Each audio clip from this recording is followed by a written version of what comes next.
जान जीना पारिब हो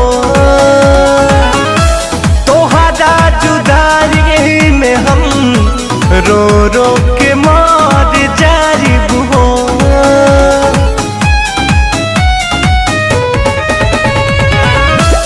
उठी जब ढोल गे तोहार ए जान जीना पारिब हो तोहरा जुदाई में हम रो रो के मर जाइब हो।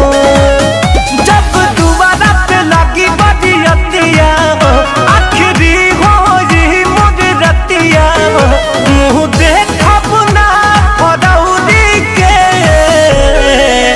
जन हो जाइबो कोई और के सुनानी हाथीस जनौरी के